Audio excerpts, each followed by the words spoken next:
입합나무. 붓자리가 한창일 쯤이면 아름드리 입합나무 가지에는 눈처럼 하얀 꽃이 가득가득 달려 그 일대에는 온통 하얀 꽃구름이 인다. 늦은 봄 입합나무 꽃송이는 온 나무를 덮을 정도로 달려서 멀리서 바라보면 때 아닌 흰눈이 온 듯하고 그 소복한 꽃송이가 사발에 얹은 흰 쌀밥처럼 보여 입합나무라고 했으며 입합이 입합으로 변했다고 한다. 조선시대 귀한 쌀밥은 왕족이나 양반인 이씨들만 먹는다고 하여 쌀밥을 입밥이라고 불렀다 하니 가난한 백성의 심사가 보이는 듯하다. 입합나무가 쌀밥나무인 탓인지 이 나무는 한 해에 풍년이 점치는 나무로 알려져 있다. 흰 꽃이 많이 피는 해는 풍년이, 꽃이 많이 피지 않는 해는 흉년이 든다고 믿어왔다. 이 입합나무의 꽃이 매년 그 해에 입합, 즉 쌀밥을 먹게 해주느냐의 족집게처럼 점쳐주고 있으니 이 나무에 이보다 적합한 이름이 또 있을까? 큰 입합나무가 자라는 곳에는 매년 이 나무의 꽃이 필 즈음이면 한 해의 농사를 예측하려는 수많은 농꾼이 꽃 구경을 하러 온다. 진과 같은 꽃놀이가 아니라 양식을 걱정하는 가슴 졸이는 꽃 구경이다. 그러나 이 입합나무라는 이름의 유래에 대해 다른 의견도 있다. 이 꽃이 여름에 들어서는 입하에 피기 때문에 입하목이라고 불렀고 입하가 연음되어 입합으로 되었다는 주장이다. 실제로는 전라북도 일부 지방에서는 입하목이라고 불렀으며 그 밖에 이암나무라고 부르기도 한다. 또 어청도 사람들은 뺀나무라고도 한다. 이름이 어디서 연유됐건 풍년을 예고하는 나무였음에는 틀림없는 농민들에게는 매년 꽃이 얼마나 피는지가 유별난 관심의 대상이었고 그렇게 오랜 세월 흐르다 보니 동네마다 신목으로 추앙받는 입합나무가 여럿 생겼다. 사연을 가지고 내려오면서 크게 잘 자란 그리고 오래 산 나무로 이름을 낸 것은 모두 17주나 되고 그 가운데 8주는 천연기념물 지정으로 되어 있는데 하나같이 풍년을 점치는 기상목이 되었다. 최초로 지정된 입합나무 천연기념물은 전남 승주군 쌍안면의 제36호인데 500살쯤 되었다는 이 나무는 동네 사람들의 기상목이며 정자목이고 신동안 신목이라고도 하며 당산목이라도 여기는 나무이다. 경남 양산의 제186호는 지금 한창 전성기를 누리고 있는데 약 170년 전 정씨의 선조가 마을 뒷산에 가져다 마을 앞에 심었으며 지금까지 3대가 이어오면서 돌보고 있다. 또 전북 진안에는 천연기념물 제214호 입합나무가 있다. 이 마을에서는 어린아이가 죽으면 반드시 이 나무에 자라는 숲에 묻는 풍속이 있어 지금까지 잘 보존되어 있고 죽은 아이들의 영혼을 농사짓는 부모의 마음을 헤아리듯 여전히 아름다운 꽃을 피워 풍흉을 예견하고 있다. 그 밖에 제183호 고창 송산리 입합나무, 샘을 보고 있다고 믿고 귀하게 여기는 제85호 김해 신천리 입합나무, 지금도 정월 대보름이면 온 마을 사람들이 한 해의 안녕을 기원하며 치성을 드리는 제234호 양산 신전리와 제309호 부산 구포동의 입합나무, 남해 바다를 바라보며 서 있는 광양 유당공원의 제235호 입합나무 등이 있다. 그런가 하면 제187호 부산 양정동의 입합나무는 오랫동안 기상목의 역할을 톡톡히 해왔지만 점차 수세가 약해져 꽃 피는 것이 영 신통치 않아져 풍년이 든 해마저도 꽃을 잘 피우지 않게 되었다. 사람들은 이 나무가 공해를 입어 신통력을 상실했다고들 하고 급기야는 천연기념물에서 해제되었다. 환경오염은 천연기념물이라는 명예와 신목으로서의 능력까지 앗아가고 말았다. 천연기념물 제44호로 지정되어 있던 송강사의 수백 년 된 입합나무도 한때 명성을 누렸으나 이제 너무 늙어 기운이 쇠잔해져 버려 지정 해제되어 버렸다.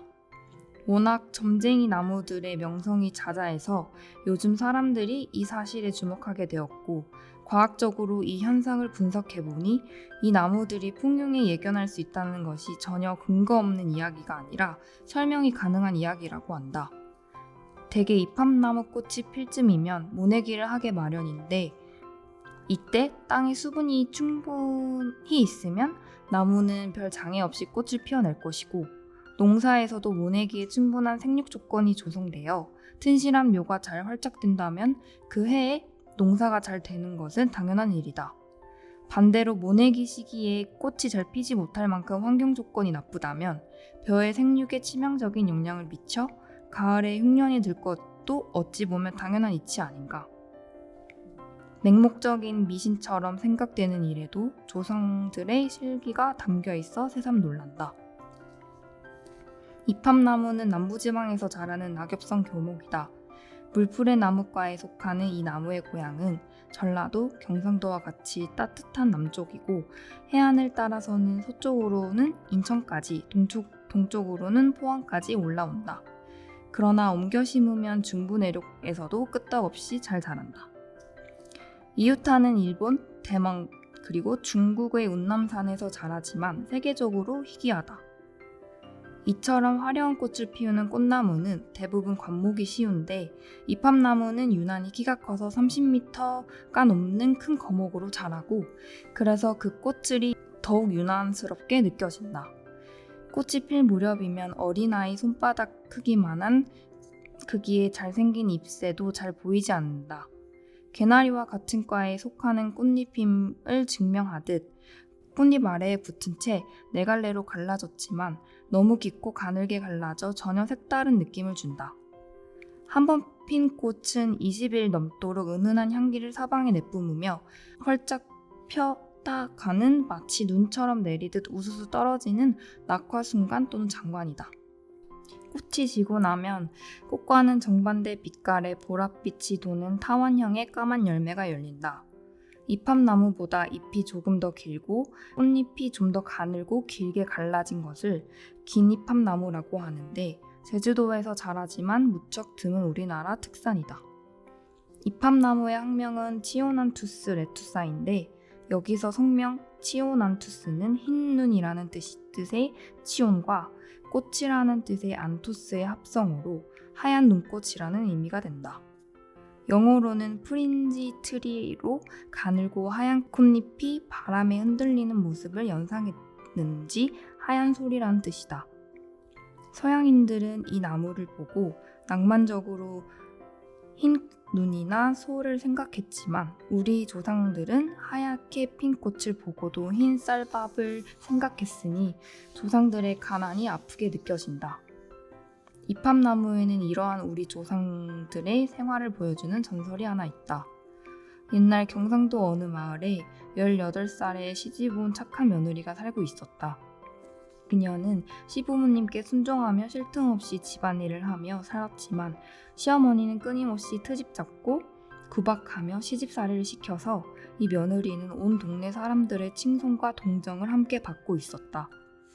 그러던 어느 날 집에 큰 제사가 있어 며느리는 조상들께 드리는 쌀밥을 짓게 되었다. 항상 잡곡밥만 짓다가 모처럼 쌀밥을 지으려니 혹 밥을 잘못 지어 시어머니께 꾸중을 들을 것이 겁난 며느리는 밥에 뜸이 잘 들었나 밥알을 몇 개 떠서 먹어보았다. 그러나 공교롭게도 그 순간 시어머니가 부엌에 들어왔다가 그 광경을 보고 제사에 쓸 맷밥을 며느리가 먼저 퍼먹는다며 온갖 학대를 하였다. 더 이상 견디지 못한 며느리는 그 길로 뒷산에 올라가 목을 메어 죽었고 이듬해 이 며느리가 묻힌 무덤가에서 나무가 자라더니 흰 꽃을 나무가 가득 피어냈다. 이 밥에 한이 맺힌 며느리가 죽어서 된 나무라고 하여 동네 사람들은 이 나무를 이팝나무라 부르게 되었다고 한다. 이팝나무를 두고 한자로는 육도목, 유소수라고 하고 중국이나 일본에서는 잎을 차 대용으로서 다엽수라고도 부른다. 차나무처럼 어린 잎을 따서 비비고 말리기를 몇 차례 하면 좋은 차가 된다. 잎을 물에 살짝 데쳐 나물로 무쳐 먹기도 한다. 간혹 목재를 가지고 가공품을 만들지만 워낙 귀한 나무라 그런 일은 드물다. 이팝나무 꽃을 한 번 본 이들은 그 꽃을 만들어내는 황홀경에 빠졌다가는 왜 이렇게 아름다운 나무를 아직까지 몰랐는지 또 왜 관성수로 널리 심지 않았는지 반문한다. 이는 그동안 우리나라에 자생하는 좋은 나무를 개발하려는 노력을 뒤로하고 개발되어 있는 외국의 조경수를 손쉽게 쓰는데도 원인이 있지만 이팝나무의 번식이 손쉽지 않는데도 그 원인이 있다. 발화도 삽목도 쉽지 않고 어릴 때에는 왕성하게 빨리 크지 못한다는 단점이 있다. 그러나 요즘은 워낙 기술도 발달했으니 잘 자란 이팝나무를 많이 볼 수 있었음 싶다. 쌀이 남아돌아 걱정인 지금 이팝나무는 그 화려한 자태로나 명성을 되찾으려나.